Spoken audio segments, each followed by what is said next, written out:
मजबूरी में वहाँ पर जाना ही पड़ता है। आज्ञा ले करके सखियों सहेलियों साथ में वहाँ पर जाए। तीसरा वचन भी बड़ा कड़वा है। क्या कहते हैं कि द्वारे किसी अदालत किसी में किसी विवाद करने को अकेली नहीं जाना चाहिए।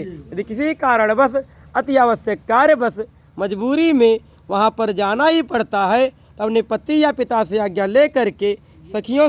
और क्या कहते हैं चौथा वचन तो बड़ा कड़वा है।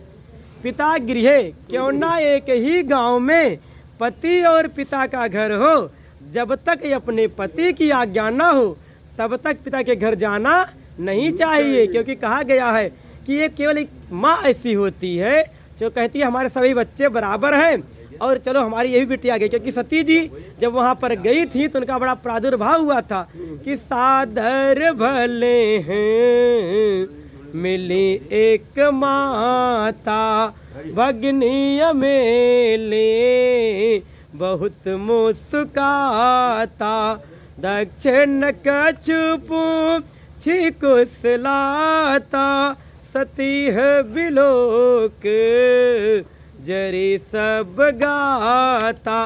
कहते हैं कि एक माँ मिली, चलो हमारी ये भी बिटिया आगे ये नहीं पहुंची थी, लेकिन क्या कहते हैं कि जो है क्या कहते हैं कि वो लेकिन राजा दक्ष जो थे वो भी अपनी बिटिया का परिहास कर रहे थे। उनके कहने का मतलब था कि ये चलो बिना बुलाए है, तो इनकी बोल बोल करके सही बहनें उनको लज्जित कर रही थी। क्यों तेरे को लाने कोई नहीं गया, तू अपने मन से आई है। फिर दूसरी कहती थी तेरा पति तो स्मशान में सोता था, क्या कुछ महल बनवाए कभी उसी में सोता।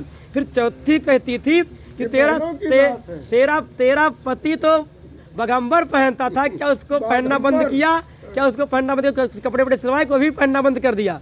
फिर कहती तेरा पति तो भांग पीता था, क्या भांग वांग छोड़ा कि कुछ और पीना शुरू कर दिया। इस तरह से बोल बोल करके सती जी को लज्जित कर रही थी। तो सती जी के मन में आ गया कि यदि मेरे पति का यहाँ पर अपमान हो रहा है तो मैं सहन नहीं कर पाऊंगी। इसलिए वह जल करके बताऊँ कि अस कही ओ जोग अगिन तनु जारा वयो सकल मख हाहायकारा। कह रहे हैं इसलिए अपने पति का कभी भी अपमान सहना नहीं चाहिए। धर्म उसी के चित्त के अनुसार अपने चित्त को रखना चाहिए। आज के जमाने में गुरुजी कहते हैं कि अगर कहते अपने मायके मत जाओ, कहेंगे तू ना जाओ हम पुणे चली जाओ तो मर के गर्ज भई आया।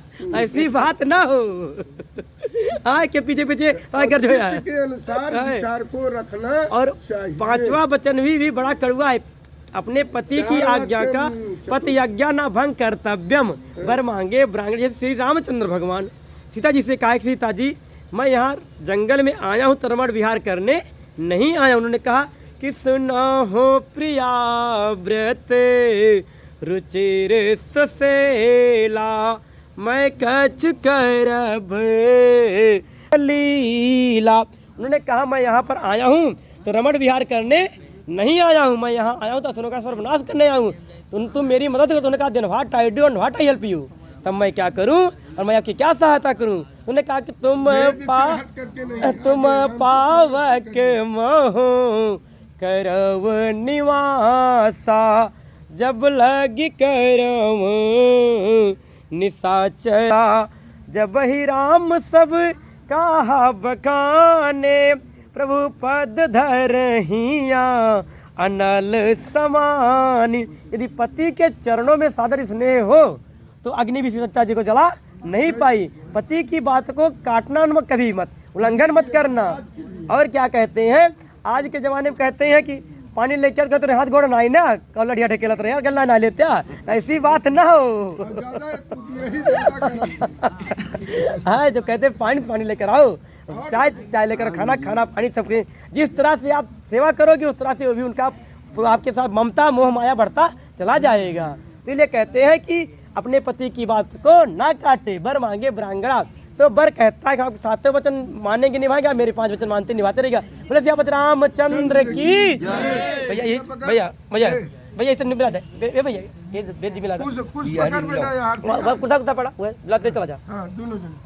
भाई ये धान का लावा क्यों पड़ जाता है कि जलने के बाद भी अपने साथी के साथ नहीं छोड़ता। इसी तरीके से संबंध को निभाना चाहिए। देखो ये लात से क्यों दूर कराया जाता है, ये लात से क्यों दूर कराया जाता है। यदि आप लोगों को कोई लड़ाए आप लोग कोई दूरी पर उसी को दूर कर देना, कभी कभी भी आपस में दूरी मत बनाना। हाँ, जो दूरी लड़ाई झगड़ा तो उसी को दूर कर देना, पर आपस में दूरी मत, इसलिए लात से जो है हटाया जाता है उसको।